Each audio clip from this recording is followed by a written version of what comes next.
سورہ قصص اللہ نے شروع کی ہے، نتلو علیک من نبأ موسیٰ وفرعون بالحق، ہم آپ کو موسیٰ اور فرعون کا واقعہ سناتے ہیں حق کے ساتھ، ٹھیک طور پر۔ قرآن میں بہت زیادہ بیان کیا ہے فرعون اور موسیٰ علیہ السلام کے واقعے۔ ظاہر ہے اللہ جب ایک چیز کو بہت زیادہ بیان کر رہے ہیں تو ایسا لگتا ہے کہ اللہ بھی یہ چاہتے ہیں کہ یہ لوگ بار بار یہ واقعہ سنیں، کیونکہ عبرت کی جتنی باتیں ہمیں اس واقعے سے پتہ چلتی ہیں شاید کسی اور واقعے میں اتنے اسباق نہیں ہیں۔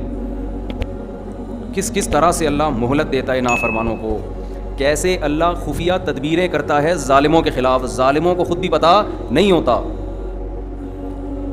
آج دور ہے اسباب کا، مادہ پرستی کا، ہر چیز کا سائنٹیفک ثبوت چاہیے، کیلکولیٹ کرتے ہیں نا ہر چیز کو، یہ ہوگا تو پھر کل یہ ہوگا، پھر پرسوں پھر یہ ہوگا۔ تو اس واقعے میں ہمیں پتہ چلتا ہے کہ ہم کچھ اور چاہ رہے ہوتے ہیں اور اللہ کچھ اور، تو ہوتا وہ ہے جو اللہ چاہتا ہے۔ تبلیغ والے ایک لفظ کہتے ہیں، ناکامی کے نقشوں میں کامیابی، نقشوں سے لگ رہا ہوتا ہے، کیلکولیشن بتا رہی ہوتی ہے غلط ہو گیا، لیکن اللہ ان نقشوں میں کیا کر دیتا ہے؟ کامیابی۔ تو یہ واقعہ اللہ نے شروع ہی عجیب انداز سے کیا، ان فرعون علا فی الارض، زمین میں فرعون نے سرکشی کی تھی، وجعل اہلہا شیعا، اور اپنے ماتحت رعایا کو دو حصوں میں بانٹ رکھا تھا۔ گورنمنٹ کا کام ہوتا ہے اپنی عوام کے ساتھ ایک جیسا سلوک کرے، یہ نہیں کہ آپ ان کو کیا کر دیں؟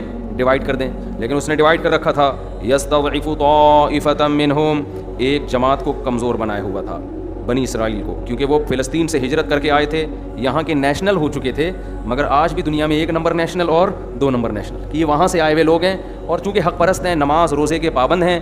فرعون کو ڈر تھا کہ جو ظلم کا نظام ہوتا ہے اس کو خطرہ حق پرستوں سے ہوتا ہے، اپنے جیسے باطلوں سے ہمیں کوئی خطرہ نہیں ہے۔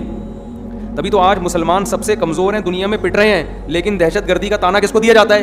مسلمانوں کو، حالانکہ بیچارے تو دہشت گردی کا شکار ہیں پوری دنیا میں، لیکن ایک نظریہ ہے، ایک سوچ ہے، ایک دین ہے، باقی دنیا میں کسی کے پاس کوئی سوچ اور نظریہ بچا ہی نہیں ہے۔ حق اور باطل کی ڈیفینیشن کسی کے پاس نہیں ہے۔ آپ کسی ایتھیسٹ کو میرے سامنے بٹھا دو، میں تو بہت چھوٹا آدمی ہوں، میں اس سے صرف یہ پوچھوں گا اچھے کی ڈیفینیشن کیا ہے اور برے کی ڈیفینیشن۔ قیامت آ جائے گی، وہ اچھے کی کو ڈیفائن ہی نہیں کر سکتا کہ اچھے کی ڈیفینیشن کیا ہے۔ تو جب اچھے کی ڈیفینیشن کا پتہ نہیں ہے، اچھائی کی ڈیفینیشن کا پتہ نہیں ہے، تو اچھے کی ڈیفینیشن کہاں سے پتہ چلے گی؟ غصہ آنا شروع ہو جاتا ہے پھر۔ ابے جب اچھائی کو نہیں ڈیفائن کر سکتے تو جس میں اچھائی ہوتی ہے وہ اچھا ہوتا ہے نا، تو جب اچھائی کو ڈیفائن نہیں کر سکتے تو یہ کیسے پتہ چلے گا کہ اس میں یہ اچھائی ہے یا نہیں ہے؟ پھر جب نہیں ہے تو یہ اچھا ہے یا برا ہے؟ حالانکہ پوری دنیا کا اتفاق ہے کہ there are two types of انسان، ایک اچھے اور ایک برے، تو برائی کی ڈیفینیشن ہی نہیں ہے آپ کے پاس۔ تو اس لیے آج سے 100 سال پھر وہی اس طرف چلا جاؤں گا میں، چھوڑو ابھی ہم، پھر یہ واقعہ رہ جائے گا ہمارا نا، ہماری اپنی تقریر زیادہ شروع ہو جاتی ہے۔ تو اللہ تعالیٰ فرماتے ہیں کہ فرعون نے کیا کیا تھا؟ یستضعف، دو حصوں میں ڈیوائڈ کر رکھا تھا، یہ 2 نمبر اور یہ 1 نمبر۔ اپنی قوم کے جو لوگ تھے غیر مسلم، اس کو خدا ماننے والے، ان کو بڑے اچھے اچھے عہدے دیے ہوئے تھے، سپریم کورٹ کا جج بنایا ہوا تھا کسی کو چیف آف آرمی بنایا ہوا تھا، کسی کو اپنا مشیر خاص بنایا ہوا تھا، اور بنی اسرائیلیوں کو لفٹ کرانے کے لیے تیار نہیں تھا۔ اتنا ظلم کہ اس کو جب خطرہ ہوا کہ نسل ان کی بہت تیزی سے بڑھ رہی ہے، نسل ان کی، کیونکہ مذہبی لوگوں کی نسل ہمیشہ زیادہ اسپیڈ سے بڑھتی ہے، کیونکہ وہ یہ فیملی پلاننگ کے نظریات سے متاثر نہیں ہوتے، اور اگر کوئی مذہبی آدمی متاثر ہے تو مذہبی ہے نہیں، وہ ایک لبادہ اڑا ہوا ہے اس نے دین کا، اس کے دل میں توکل، اللہ پہ اعتماد اور صحیح حدیث کی ویلیو اس کی نظر میں ہے نہیں۔ ابھی میں نے کینسر کے اسپیشلسٹ ڈاکٹر ہیں، ان کا انٹرویو لیا، انہوں نے بتایا، میرا آن دا ریکارڈ موجود ہے میرے چینل مفتی طارق مسعود اسپیچز پر، کہ جو بریسٹ کینسر ہے نا، اس کی ایک بڑی وجہ لڑکیوں کی دیر سے شادی بھی ہے، نسل کو روکنا بھی ہے، سمجھتے ہو؟ یہ بھی ایک بہت بڑی وجہ ہے۔ تو نیچر سے لڑو گے نا برباد ہو جاؤ گے، فائدہ نہیں ہوگا۔ خیر، تو فرعون نے کیا کرنا شروع کیا نسل کم کرنے کے لیے نا، کیونکہ اس کو پتا تھا، اتنی سینس فرعون میں بھی تھی کہ جس قوم کا گروتھ ریشو بڑھتا ہے پاورفل وہی ہوتی ہے، وہی پاورفل ہوتی ہے۔ تو فرعون نے کیا کیا؟ اب فیملی پلاننگ کے طریقے تو اس زمانے میں ایجاد نہیں ہوئے تھے کہ ان کو تمیز سے فری میں خواتین گھروں میں گردش کرتی اور ان کو سمجھاتی تمہارے وسیع مفاد کے لیے 2 بچے ہی اچھے، ایکچولی ایجوکیشن اور فیس بچوں کی کہاں سے، کنوینس کا خرچہ، پھر ایکچولی دیکھیں عورت کی صحت، یہ ٹوپی ڈرامے فرعون کو نہیں آتی۔ آج کل کے فرعونوں نے سیکھے ہوئے ہیں یہ کہ قتل بھی نہ کرو اور کام ایسا کرو کہ کام قتل سے بڑھ کر ہو جائے، بدنامی بھی نہ ہو۔ تو فرعون تو سیدھا اس نے کیا کیا؟ بھائی پیدا ہونے سے تو روک نہیں سکتے ہم، یہ ٹائم پہ شادیاں بھی کرتے ہیں، ان کے مذہب میں شادیاں بھی زیادہ تھیں، بنی اسرائیل میں 4 سے زیادہ شادیاں الاؤ تھی حضرت موسیٰ کے مذہب میں۔ تو انہوں نے کہا بھائی یہ تو اب حل یہی ہے کہ جو لڑکے پیدا ہو رہے ہیں ان کو ذبح کر دو، لڑکیوں کو زندہ چھوڑ دو، لڑکوں کو قتل کر دو، کیونکہ نسل جو مضبوط ہوتی ہے وہ کس سے ہوتی ہے؟ لڑکوں سے مرد زیادہ ہوں گے تو نسل مضبوط ہوگی. اور کسی نے اس کو بتا بھی کوئی نجومی نے ٹوپی ڈرامہ نہیں کیا تھا, خوب سمجھ لو. لوگ کہتے ہیں نجومی نے فرعون کو بتایا تھا تیری نسل میں ایک بچہ پیدا ہوگا جو تیری حکومت کا خاتمہ کرے گا. نجومیوں کو کخ بھی نہیں پتا ہوتا. کسی نجومی نے بتایا ہوتا نا, فرعون رکھ کے ایک تھپڑ لگاتا, اس کو بولتا اپنا کام کر جا کے. اتنی سینس فرعون میں بھی تھی کہ ان نجومیوں کو جن کے پاس پہننے کی چپل نہیں اور کپڑے نہیں ہوتے وہ تمہیں کیا بتائیں گے کل کا. تو یا تو فرعون کو خواب آیا تھا یا اس کو ویسے ہی خطرہ تھا کہ مجھے خطرہ کس قوم سے ہے. عین ممکن ہے اس سے اندازہ لگایا ہو کہ ہمیشہ لیڈر اس قوم میں پیدا ہوئے ہیں. یوسف علیہ السلام مصر میں کہاں تھے؟ بنی اسرائیل میں سے تھے نا, تو لیڈر ہمیشہ اس قوم میں. تو مجھے خطرہ اسی قوم میں کوئی لیڈر پیدا نہ ہو جائے, کیونکہ بعض قومیں اچھی ہوتی ہیں لیڈر سے محروم. لیڈر اگر قوم کے پاس نہیں ہے تو کتنی اچھی قوم ہو, بھیڑ بکریوں کی طرح اس کی حیثیت ہوتی ہے جیسی ہم لوگوں کی حیثیت ہے. سمجھتے ہو؟ لیڈر خاندانی مل جائے تو قوم بھی خاندانی بن جاتی ہے پھر. لیکن خاندانی لیڈر کی سلیکشن کے لیے پہلے سے تھوڑا بہت خاندانی ہونا ضروری ہے. اب دیکھیں کیا ہوتا ہے, اللہ خیر کرے گا. تو ہمارے ایک استاذ تھے, وہ اپنا واقعہ سناتے تھے کہ ایک شاگرد اپنے استاذ کے پاس آیا, کہنے لگا اگر آپ میرے استاذ نہ ہوتے نا میں آپ کو اتنی گالیاں دیتا, لیکن آپ چونکہ میرے استاذ ہیں اس لیے میں احترام کر رہا ہوں. تو انہوں نے کہا تو نے میرا بیڑا تو غرق کر ہی دیا. تو زیادہ میں ڈیٹیل میں نہیں جانا چاہتا.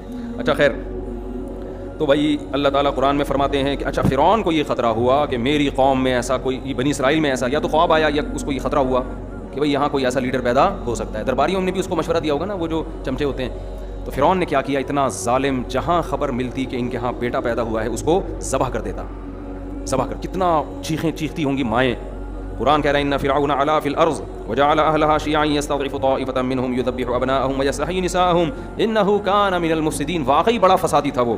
ونريد, الفاظ دیکھو قرآن کے, ہم نے ارادہ کیا ان نمن علی الذین استضعفوا فی الارض, زمین میں جو سب سے کمزور ترین قوم ہے ہم اس پر احسان کریں, ہم اس پر احسان کریں. ونجعلہم ائمہ, اے اللہ کیا احسان کرے گا, اس قوم پہ ظلم سے بچا لے گا, یہ یہاں سے بھاگنے میں کامیاب ہو جائیں گے, یا فرعون کے دل میں کچھ رحم آئے گا, یہی ہو جائے گا نا. نا نا نا نا, اللہ کہتے ہیں ہم نے سوچا کہ ہم کایا پلٹ دیں. نجعلہم ائمۃ, زمین کا امام ان کو بنا دیں ہم. حکومت کس کو دے دیں؟ ان کے ہاتھ میں حکومت آ جائے, اور زمین, صرف حکومت نہیں, زمین کی باغ گور, مضبوط خلافت, مضبوط حکومت اس کمزور ترین قوم کے پاس آ جائے. وَنُمَكِّنَ لَهُمْ فِي الْأَرْضِ, اور زمین میں ہم ان کو مضبوط ٹھکانہ دے دیں. الیکشن والی حکومت نہیں کہ 5 سال میں پھر ڈر لگا رہے کہ دوبارہ فرعون اگلے الیکشن میں جیت جائے. وَنُمَكِّنَ, تمکین کہتے ہیں مضبوط ٹھکانہ, ایسی پاورفل حکومت کے اپوزیشن کا کوئی خطرہ ہو ہی نہیں. وَنُمَكِّنَ لَهُمْ فِي الْأَرْضِ وَنُرِيَ فِرْعَوْنَ وَهَامَانَ وَجُنُودَهُمَا, اور ہم نے ارادہ کیا کہ ہم فرعون اور حامان جو اس کا سب سے بڑا چمچا وزیر تھا وہ, اور ان کا جو لشکر تھا, ان کی جو فوج تھی جو ظالم تھی, ہم ان کو دکھا دیں ما كانوا يحذرون, جس چیز سے وہ ڈر رہے تھے کہ ایسا نہ ہو جائے گا. تو ہم نے کہا ہم ایسا کر کے دکھائیں گے. کیسے اللہ نے انتظام کیا؟ وَأَوْحَيْنَا إِلَىٰ أُمِّ مُوسَىٰ, حضرت موسیٰ کی ماں کو جب حمل ہوا اور بچے کی ولادت کا وقت آیا, کتنی مبارک ماں ہیں, قرآن ان کا قرآن میں کیسے ذکر کرتا ہے. موسیٰ کی وجہ سے ان کی ماں کی بھی عظمت بڑھ گئی. عورت کی عزت میں اس کی اولاد, اس کے شوہر, اس کے باپ کا بہت بڑا دخل ہے. اور آج میرا جسم میری ورزی والوں نے عورت کو مرد سے کیا کر دیا ہے, رشتے سے آزاد. کوئی رشتہ ہی نہیں رہا اس کا مرد کا, بس آزاد زندگی گزارو. وَأَوْحَيْنَا إِلَىٰ أُمِّ مُوسَىٰ, ہم نے موسیٰ کی ماں کو وحی کی, ان ارضعیہ, کہ اسے دودھ پلاتی رہے. حضرت موسیٰ کی ماں پیغمبر نہیں تھیں, ولی اللہ تھیں. اس سے پتہ چلتا ہے کہ پیغمبر کے علاوہ بھی کسی پر الہام ہو سکتا ہے, لیکن وہ الہام شرعی حجت نہیں ہوتا, اس سے کوئی مسئلہ ثابت نہیں ہو سکتا. فَإِذَا خِفْتِ عَلَيْهِ, اے موسیٰ کی ماں, جب تجھے موسیٰ پر خطرہ ہو کہ فرعونی آئیں گے اور اس کو ذبح کر دیں گے, فَأَلْقِيهِ فِي الْيَمِّ, تو اس کو دریا کی موجوں کے حوالے کر دینا. وَلَا تَخَافِي وَلَا تَحْزَنِي, خوف نہ کرنا, غم نہ کرنا. إِنَّا رَادُّوهُ إِلَيْكِ, یہ جو قرآن کے الفاظ ہیں نا, یہ اردو میں ترجمہ ہو ہی نہیں سکتا ان کا. یہ جو بلاغت ہے نا قرآن کی, یہ بیان نہیں کی جا سکتی. إِنَّا رَادُّوهُ إِلَيْكِ, ہم اسے تیری طرف لوٹا کر چھوڑیں گے. ڈالے گی کہاں؟ دریا میں, لیکن ہم اسے تیری طرف لوٹا کر چھوڑیں گے. وَجَاعِلُوهُ مِنَ الْمُرْسَلِينَ, اور صرف ایسا نہیں ہے کہ اس کو زندہ بچا کے تیری گود میں پہنچائیں گے, بلکہ ہم اسے پیغمبروں کی جماعت میں شامل کریں گے. تو قرآن کہتا ہے فَالْتَقَطَهُ آلُ فِرْعَوْنَ, اللہ کی قدرت, صندوق میں بند کر کے بچے کو دریا کی موجوں کے حوالے کیا, اور جس سے بچانا چاہتے تھے وہ صندوق اسی کے محل میں پہنچ گیا. وقالت امرأۃ فرعون, جب وہ صندوق کھولا گیا, لایا گیا فرعون کے محل میں کہ بھئی ایک صندوق سے بچہ ملا ہے, بھی دیکھا, اس کی بیوی نے بھی دیکھا, دربانیوں نے بھی دیکھا, اب ان کو نہیں پتا تھا. اگر پہلے پتا چل جاتا بنی اسرائیل کا ہے تو مار دیتے, شہید کر دیتے. قالت امرأۃ فرعون, فرعون کی بیوی نے کہا, قرۃ عین لی ولک, یہ میری اور تیری آنکھوں کی ٹھنڈک ہے. لا تقتلوہ, اسے قتل مت کرو. عسیٰ ان ینفعنا, ہو سکتا ہے ہمارے کام آ جائیے. او نتخذہ ولدا, یا ہم اس کو بیٹا بنا لیں. کہا جاتا ہے فرعون کی اولاد نہیں تھی, واللہ اعلم, ہم اس کو بیٹا بھی بنا سکتے ہیں.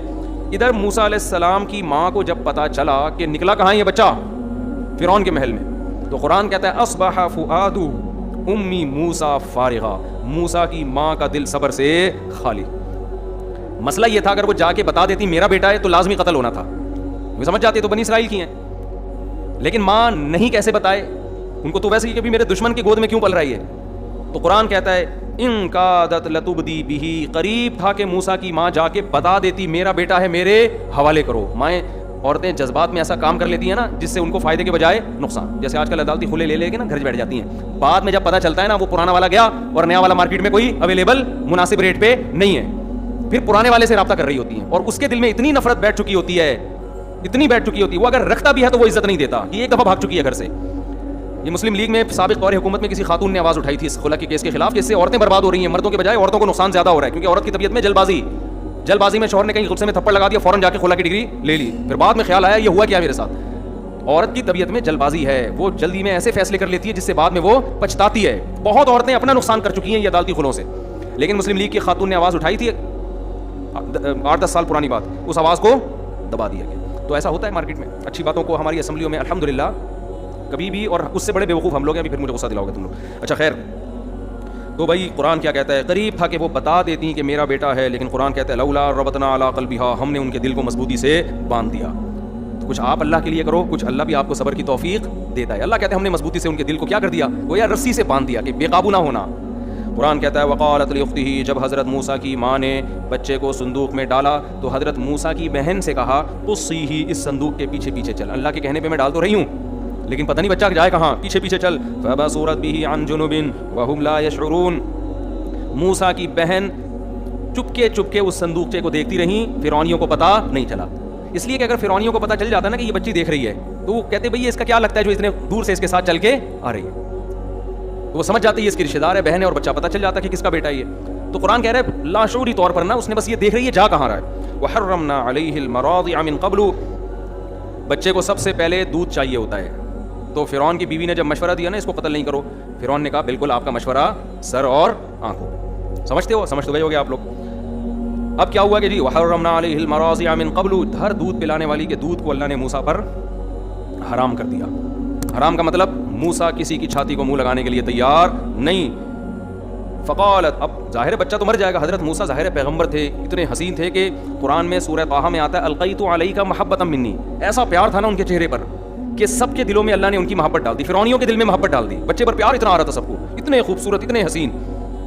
تو اب وہ سب چاہ رہے تھے کہ اس بچے کی جان محفوظ ہو جائے. اب پریشان ہے بھائی, بچہ کسی کا دودھ نہیں پیتا, شکر ہے اس وقت تک پاؤڈر کا دودھ ایجاد نہیں ہوا تھا. آج ہم کہتے ہیں کوئی بڑا لیڈر چاہیے تو پاؤڈر کا دودھ پی کے بڑے بڑے لیڈر پیدا نہیں ہوتے. پاؤڈر سے اچھا ہے بھینس کا پلا دو اپنے بچوں کو, شاید کچھ بن جائے.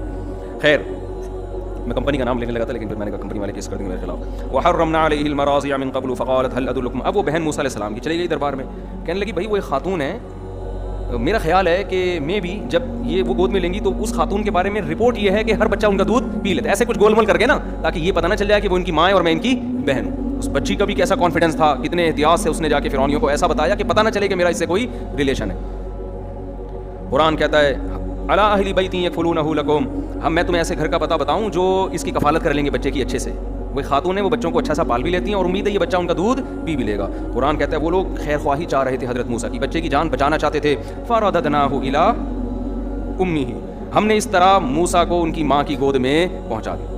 پہلے زمانے میں دستور تھا, مالدار گھرانوں کی عورتیں بچے پیدا کر کے دائیوں کے حوالے کر دیتی تھی کہ بس پیار کروانے کے لیے دن میں 3-4 دفعہ زیارت کروا دیا کرو, باقی ساری ٹینشن کس نے اٹھانی ہے, تم نے, اور جب تھوڑا سا انگلی پکڑ کے چلنے کے قابل ہو جائے تو پھر ہمارے حوالے کر دینا.